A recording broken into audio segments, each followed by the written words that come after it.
hemos comprendido, hoy salgamos conociendo, y aquello que no hemos experimentado en ti, Señor, hoy podamos decir verdaderamente, Dios está conmigo. Gracias, Dios, en Cristo Jesús. Amén, amén.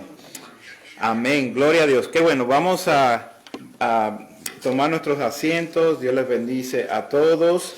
Es un honor, un privilegio el poder estar aquí de nuevo y continuar con la predicación de la palabra de Dios. Ustedes saben que la forma de predicación que nosotros hacemos aquí es una predicación expositiva, es una predicación que se trata acerca del texto. Estudiamos el texto para poder llevar el mensaje que el autor original quiso comunicar con la audiencia original y poderlo llevar a nuestras vidas, poderlo aplicar a nuestro diario vivir. Eso lo hacemos cada semana viendo un libro, una carta que es como la de Primera de Pedro, y vamos viendo versículo por versículo y frase por frase, a veces palabras por palabras, para poder extraer de ahí el significado que Dios quiere que en nuestras vidas obtengamos. Por eso la importancia de estudiar la palabra, de estudiarla especialmente en estos días de tanta división y de tanto distraimiento, de tanta confusión.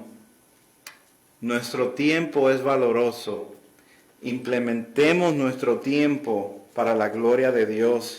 Hoy vamos a estar hablando acerca del tiempo que nos queda aquí en la tierra. Cada uno de nosotros tenemos un reloj que Dios diseñó, que dice hasta aquí, este va a ser el tiempo asignado para ti. ¿Cómo vamos a nosotros a utilizar ese tiempo cuando sabemos que es un tiempo preciado, que es un tiempo valoroso, con mucho valor, para poder hacer las cosas que Dios, por medio de Cristo Jesús, nos ha encargado? Así que vamos a ver en Primera de Pedro, capítulo 4, versículos 3 al 7. Ese va a ser nuestro texto. Y voy a leer esos versículos para la gloria de nuestro Señor. Dice así el versículo 3: baste ya el tiempo pasado para haber hecho lo que agrada a los gentiles, andando en lascivias, concupiscencias, embriagueces, orgías, disipación y abominables idolatrías. A estos le parece cosa extraña que vosotros no corráis con ellos en el mismo desenfreno de disolución, y os ultrajan. Pero ellos darán cuenta al que está preparado para juzgar a los vivos y a los muertos, porque por esto también ha sido predicado el evangelio a los muertos, para que sean juzgados en carne según los hombres, pero vivan en espíritu según Dios. Mas el fin, el versículo 7, mas el fin de todas las cosas se acerca. Sé pues sobrios y velad en oración. Muy bien. Entonces hoy vamos a ver 4 distintivos sobre la realidad del tiempo que nos queda.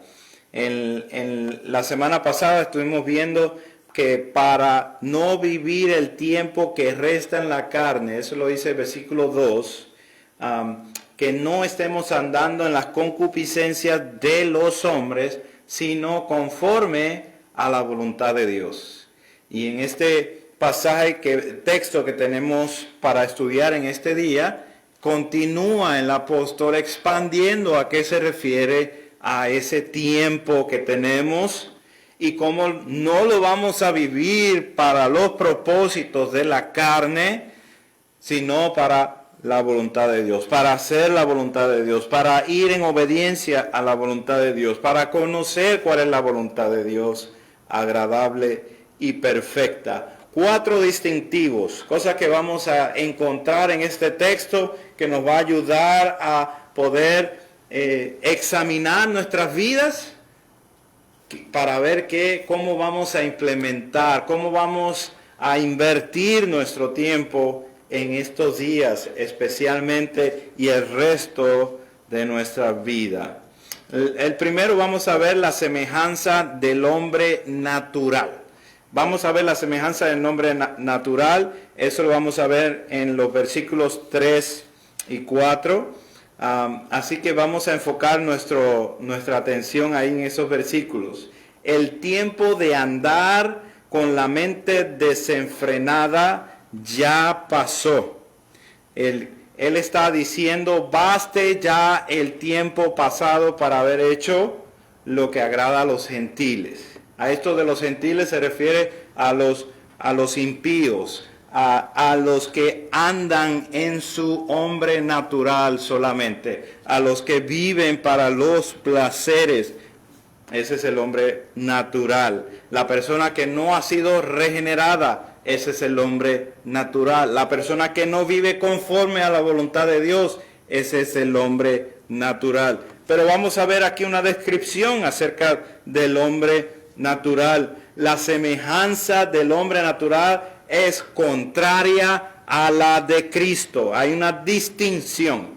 Vamos a ver el texto. Versículo 3. Baste ya el tiempo pasado para haber hecho lo que agrada a los gentiles. ¿Cómo andan los gentiles? ¿O cómo andaban estos hermanos? Algunos de ellos en alguna forma u otra andando en lascivias. Esto es entregados en desenfreno.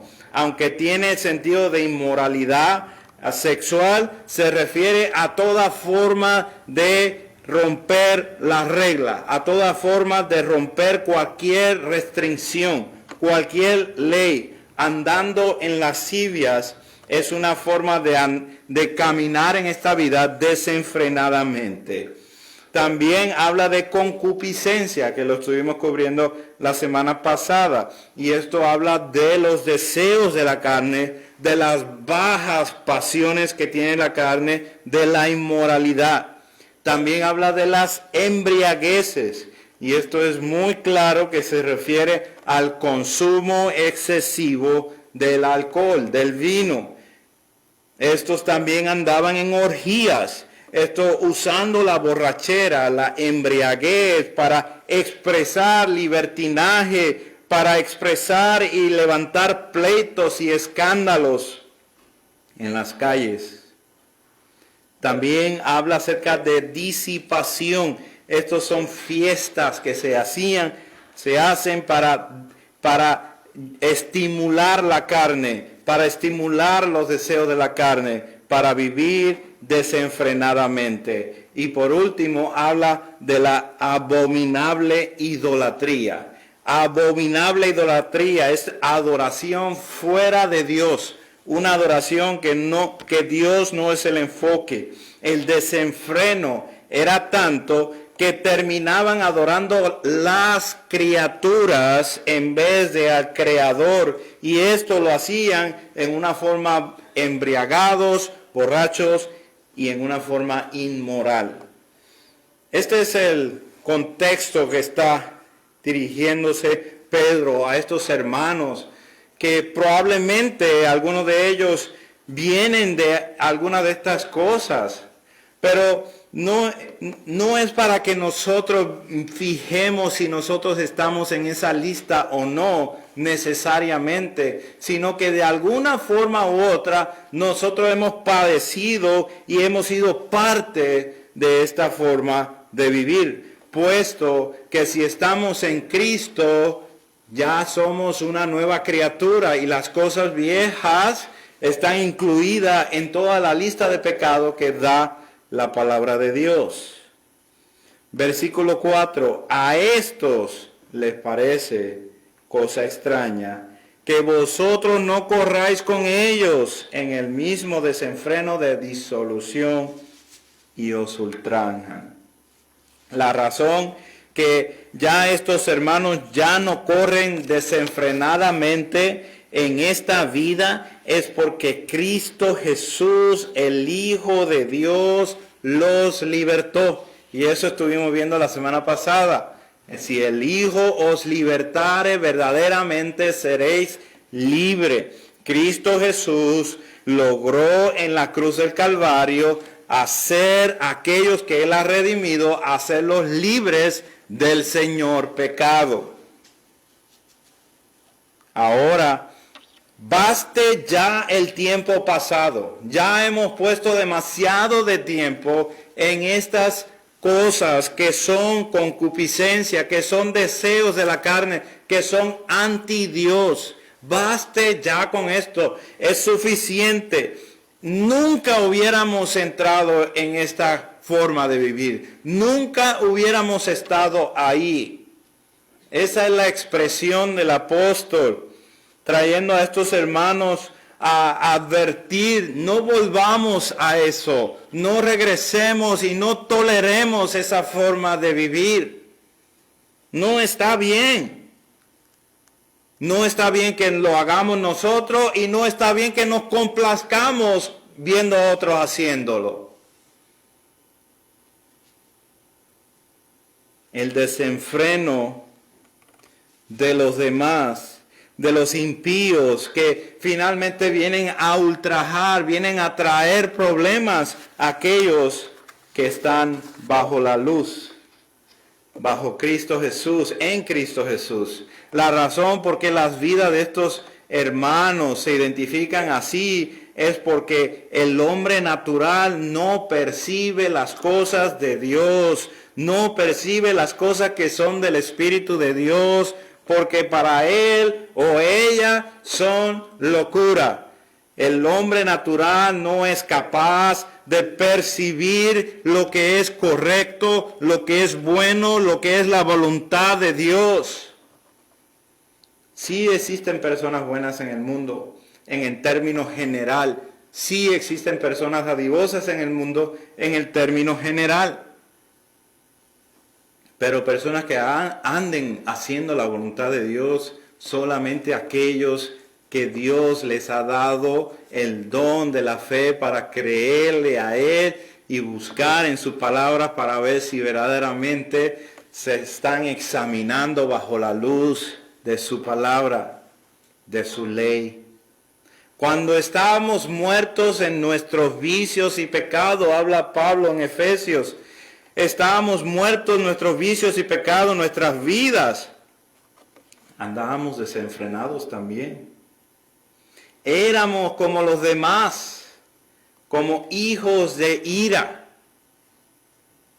Y esto es algo que nosotros necesitamos comprender como cristianos.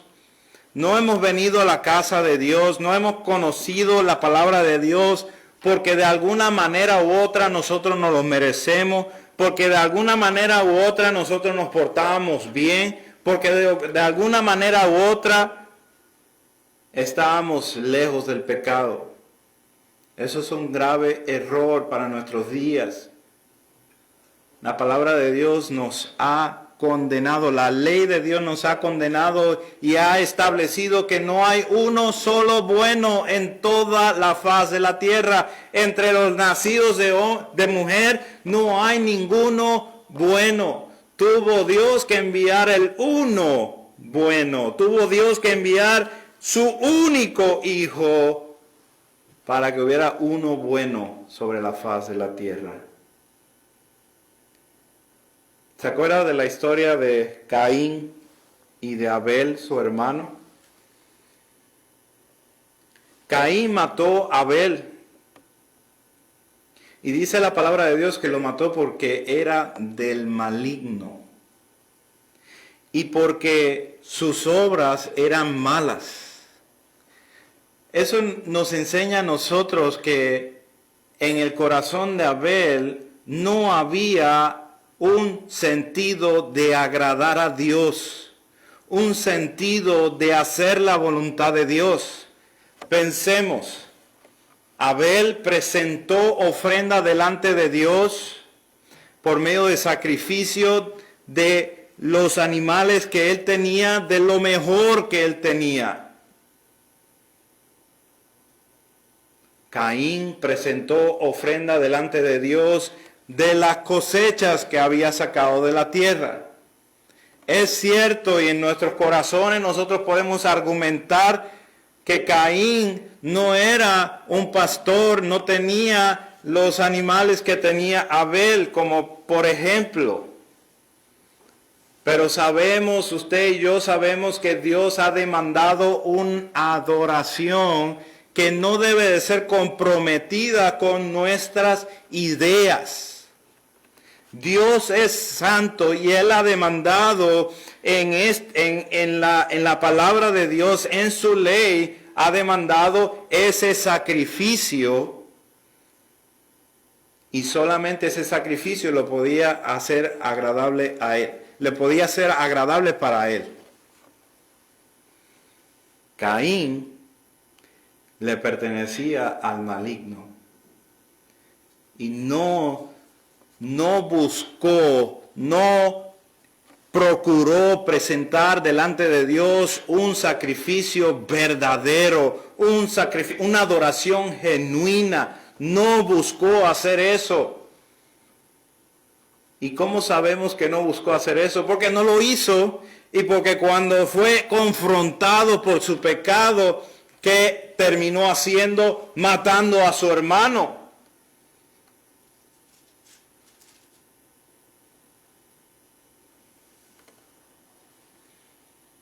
Y esto es una representación del mundo, de los impíos que terminan odiando a los llamados por Dios, a los que hacen la voluntad de Dios. Caín y Abel es una representación, son personas históricas, sí, y nos representan el mundo entero, cómo vivimos en nuestros días. Cuando Cristo Jesús, la luz del mundo, apareció aquí en la tierra, el Hijo de Dios, dice el apóstol Juan que la gente amaron más las tinieblas que a la luz. ¿Por qué? Porque la luz los ofendía, no querían saber de la luz. Así está el hombre, la mujer, en su naturaleza de nacido de primera vez. Requiere nacer una segunda vez y esa segunda vez bajo el Espíritu de Dios para que esa persona tenga una nueva vida. La semejanza del hombre natural es anti Dios. Ellos viven como si Dios no existiera. Y al fin del día quieren hacer desaparecer a todos aquellos que se parecen a Dios o aquellos que buscan hacer la voluntad de Dios. Cuando usted y yo somos luces en las tinieblas, somos ofendidos, somos ultrajados, somos perseguidos por los que aborrecen la luz. ¿Por qué? Porque odian a Dios. Jesucristo lo dijo, si el mundo os aborrece, sabed que a mí me ha aborrecido antes que a vosotros. La persona más buena que caminó sobre la faz de la tierra fue enjuiciada ilícitamente, ilegalmente, y cambiada, sustituida por un asesino y llevado a la cruz, cargando su propia cruz. Es algo que habla de nuestra naturaleza, de cómo es el hombre. Y diría alguien aquí o alguien que nos está viendo, diría, pero es que si yo hubiera estado allí, yo no hubiera hecho eso. La verdad, lo más probable es sí lo hubieras hecho. Estando en la condición natural el ser humano no tiene forma de discernir si verdaderamente este es el Hijo de Dios o no. Solamente que sea dado por parte del Padre como el don de la fe para creer en el Hijo. Te pregunto, ¿te identificas con la descripción bíblica de tu propio pasado? Cuando la palabra dice, baste ya de esta forma como vivíamos. Andábamos muertos en nuestros vicios y pecados. ¿Te identificas que eras un cadáver delante de Dios? ¿Te identificas con eso? ¿O de alguna manera tenías algunas imperfecciones, pero no era para tanta cosa? No califico para esa descripción. La palabra de Dios es vida y es verdad. Y cuando nos dice que estábamos muertos, ajenos a la vida de Dios, como un cadáver delante de Dios, cuando nos dice que nuestro corazón es engañoso y vanidoso, cuando nos habla que no confiemos en nuestro propio razonamiento, es porque nos está hablando y nos está advirtiendo acerca de nuestra propia naturaleza. Hemos comprendido la gravedad de nuestro pecado, hemos comprendido la capacidad que tiene nuestro pecado. Estudiamos hombres de la historia, personas que han cometido cosas graves, que por causa de esas personas, millones de personas han desaparecido de la tierra. Y decimos, wow, qué hombre tan feo, qué hombre tan pecador. Pero no nos hemos identificado que usted y yo teníamos esa misma naturaleza, que usted y yo teníamos la capacidad de pecar de la misma forma o aún peor, que solamente por la gracia de Dios que puso restricciones en nuestra vida para evitar que nuestro pecado subiera a tan altura. ¿Sabe que tus intenciones, aún tus pensamientos, cuentan como pecado delante de Dios?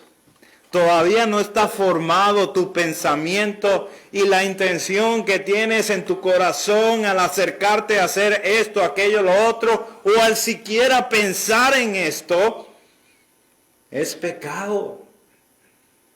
Por eso estamos todos destituidos.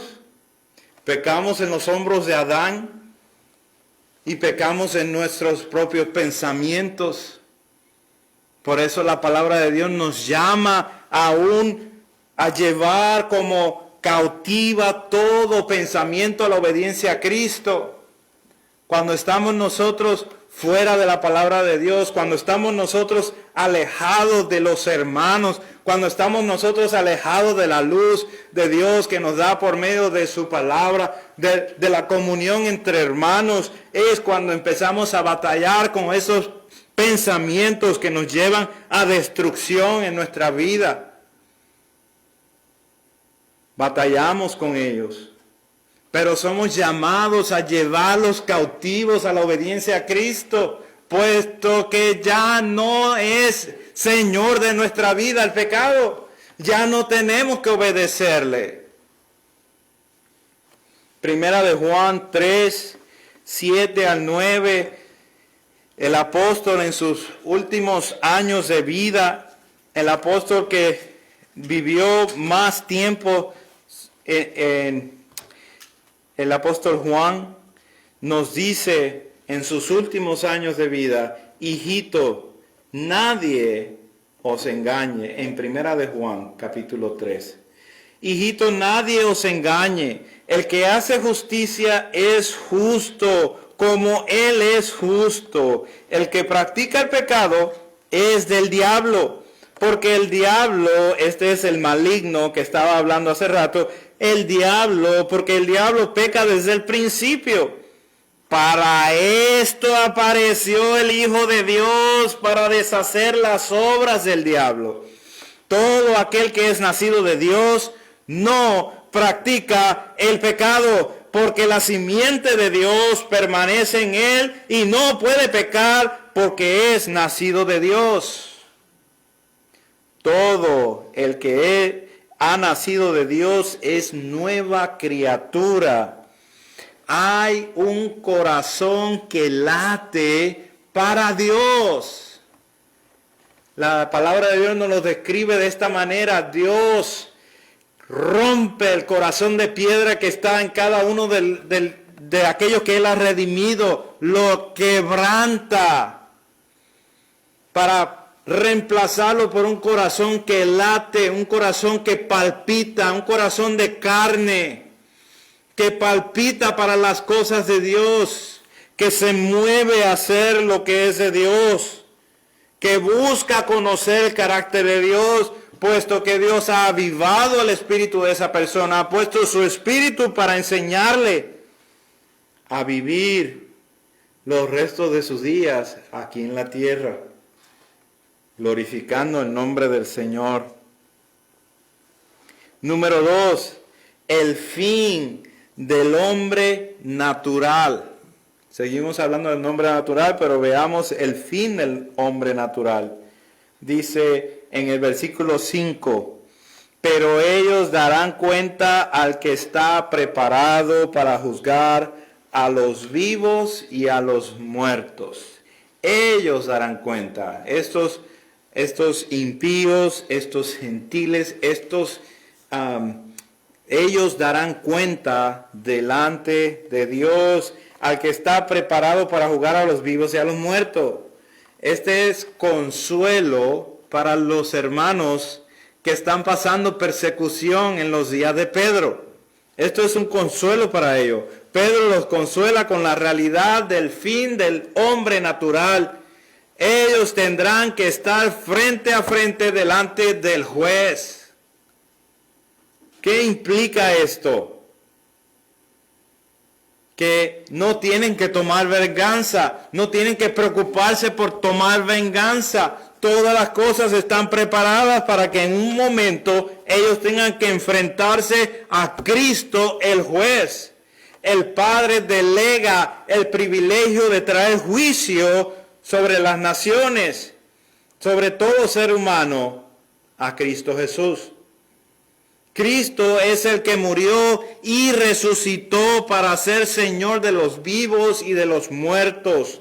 Esto es un consuelo porque pueden confiar en Dios, quien juzga justamente, y no tienen que buscar la manera de vengarse. La venganza es de Dios. Ahora, ese es el lado positivo de este consuelo. Miremos el lado negativo en el sentido drástico. Horrenda cosa es caer en manos del Dios vivo. Necesitamos comprender que esto era nuestro fin. Nosotros estábamos ahí como los demás hijos de ira. De no haber intervenido Dios, respondiendo a la petición de Cristo Jesús, Padre, perdónalos porque no saben lo que hacen. El hombre a que estaba al lado de Cristo Jesús en la cruz hubiera continuado burlándose del Señor. De no haber intervenido Dios, este hombre no hubiera entrado al paraíso. Y el hombre que estaba allí al lado de Cristo Jesús fue alumbrado como contestación de Cristo Jesús, de su petición, para que ya no tuviera que seguir el flujo de este mundo, de los demás, cómo se burlan de Cristo Jesús, sino levantarse en contra de su compañero y decir, nosotros pertenecemos a estar aquí, pero este hombre nunca ha hecho algo malo. Este hombre es el que yo le voy a pedir que me salve, porque él es bueno.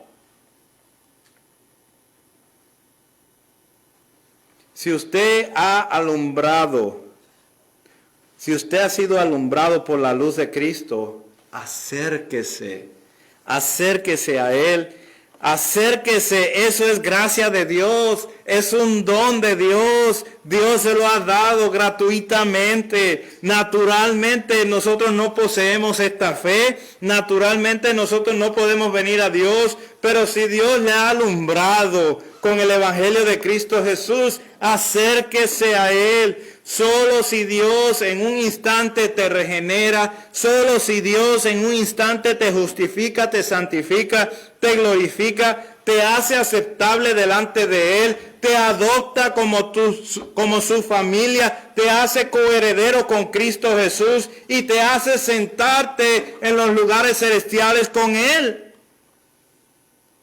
Solo Dios hace eso.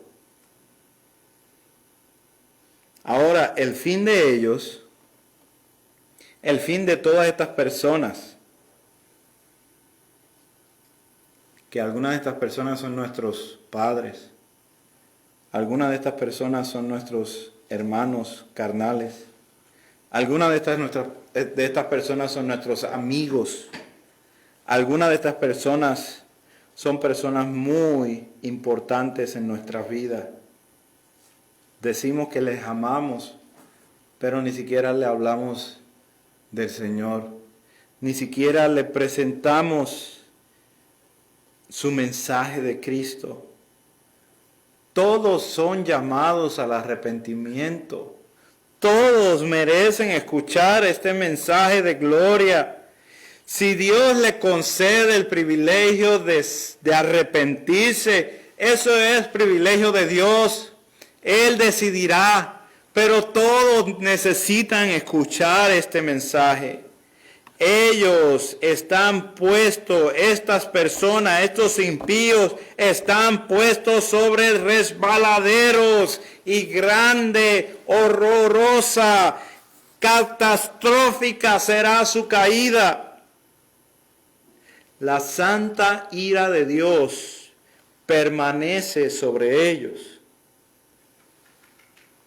Quiero que vea conmigo Juan capítulo 3, ahora el Evangelio de Juan, capítulo 3, versículo 18.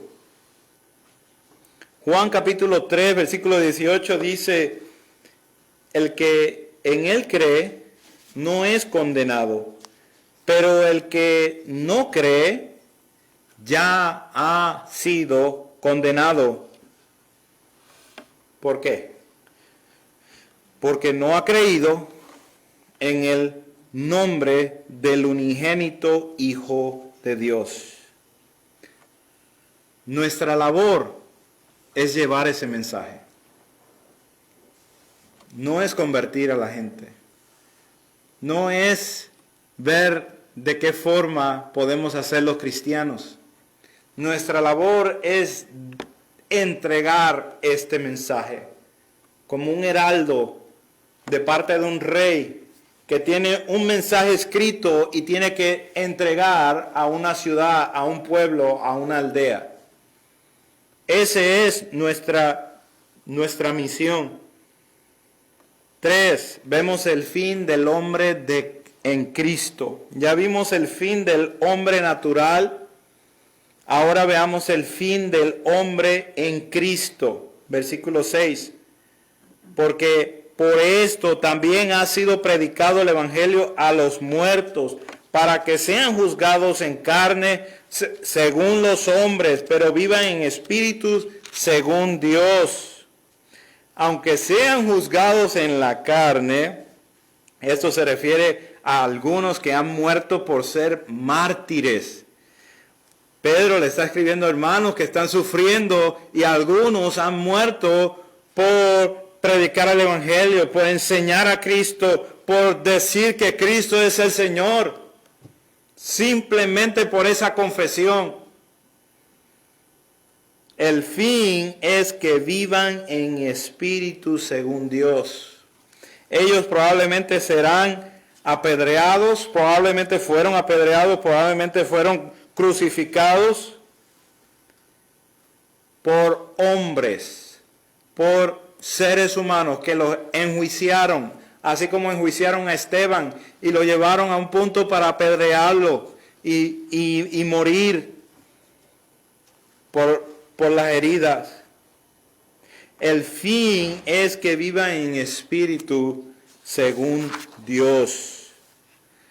Note que el fin del hombre en Cristo, aunque sea martirizado, no será como el fin de los impíos. Él o ella no tendrá que pasar por juicio. Él o ella no tendrá que pasar por el juicio de condenación. Él o ella serán triunfantes en espíritu para vivir para siempre en la presencia de Dios. Por eso predicamos este evangelio, no para condenación, sino para salvación. Es un evangelio para salvación. Entonces prediquémoslos así como una persona que está en la casa y se está cayendo la casa porque está en fuego, en llamas, y hay un montón de personas y no están enterados que están en las llamas, que ya están ahí para ser quemados. Pero tú sabes lo que está sucediendo y tú entiendes y yo entiendo lo que está sucediendo, y es así que con gran diligencia vamos a llamar a estas personas y vamos a llevarlos a salir de esa casa que se está cayendo.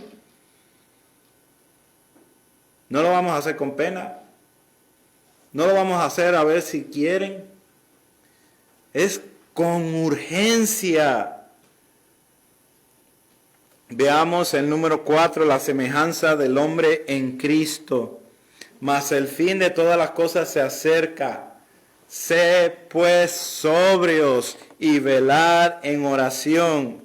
Ya entendemos el fin del hombre, de los impíos, del hombre natural. Ya entendemos el fin de los redimidos que han sido alumbrados con el evangelio. Ahora el recordatorio de cómo vamos a vivir los días que nos quedan. Cómo vamos a estar padeciendo en esta vida, sufriendo en algunos casos, bajo la vista, la expectativa de la segunda venida de Cristo Jesús.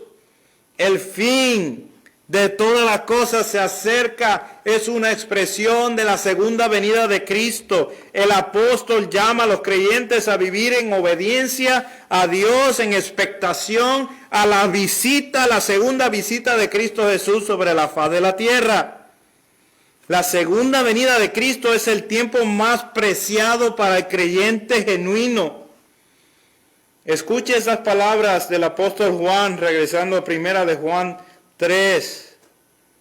Me encantan esas palabras.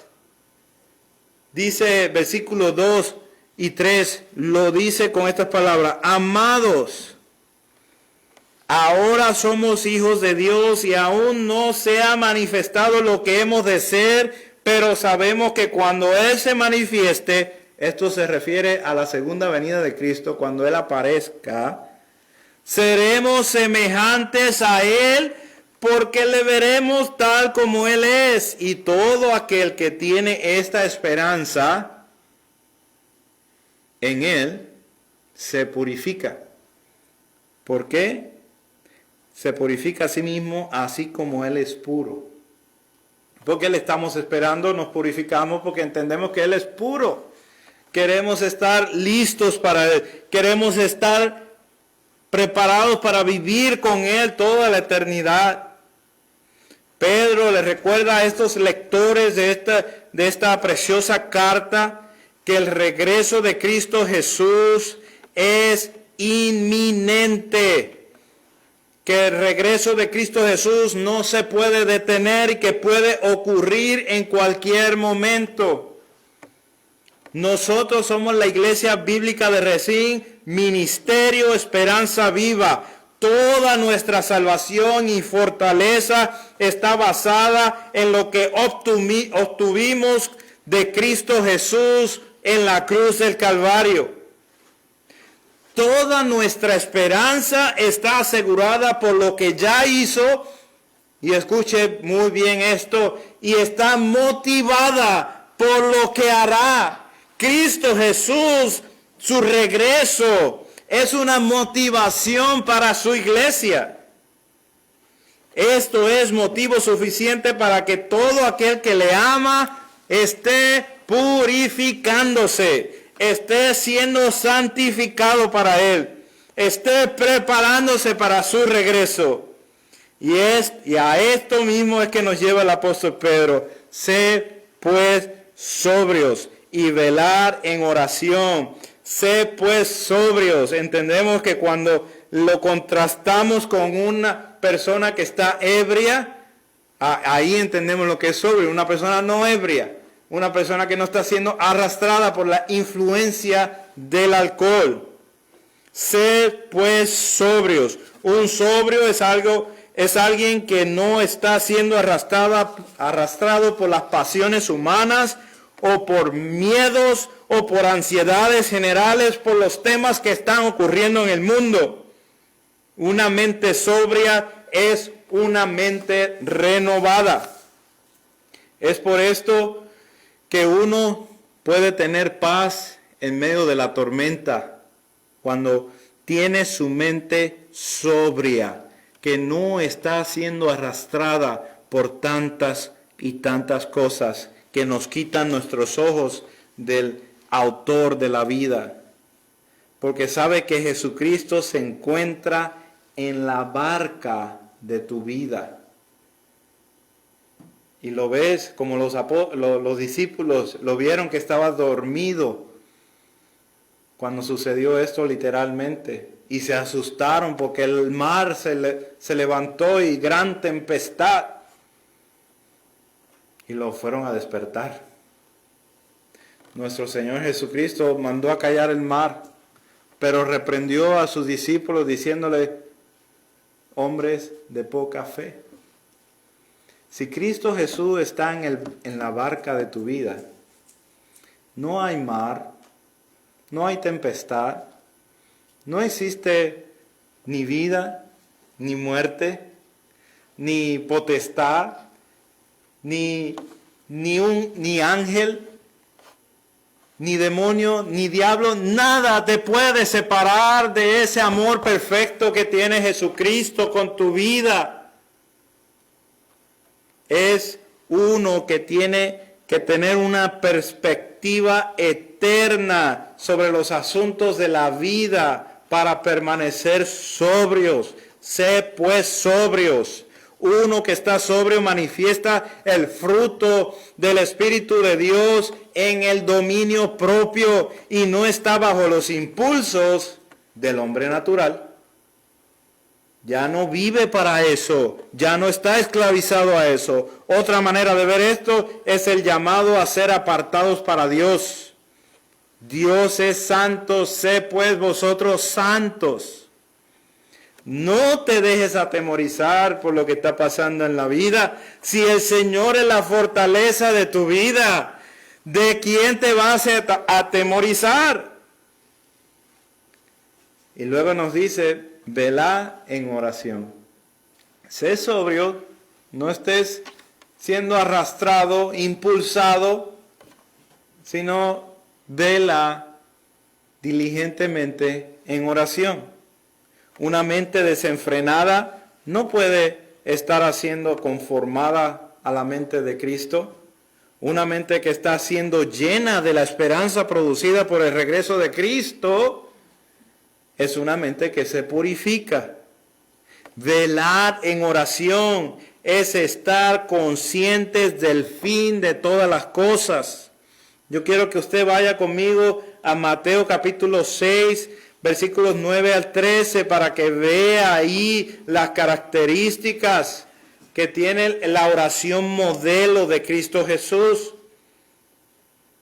Y rápido lo vamos a leer. Dice: vosotros pues oraréis así. Mateo 6, 9. Padre nuestro que estás en los cielos. Ahí nada más tenemos para estar inundados de la grandeza de Dios, de poderle decir Padre, de poder decir Él está en los cielos reinando con todo poder, con toda gloria. Santificado sea tu nombre, que sea tu nombre santificado en toda la tierra y por mi persona en personal, que esté yo completamente apasionado por el nombre de Cristo Jesús, por el nombre de Dios. Venga tu reino, hágase tu voluntad, como en el cielo, así también en la tierra. El pan nuestro de cada día, dánoslo hoy, y perdónanos nuestras deudas, como también nosotros perdonamos a nuestros deudores.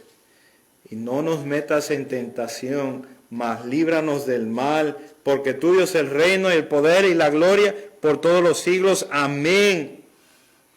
Hay muchas características dentro de esta oración que son elevadamente para nosotros poder estar completamente convencidos de la pasión por el Evangelio.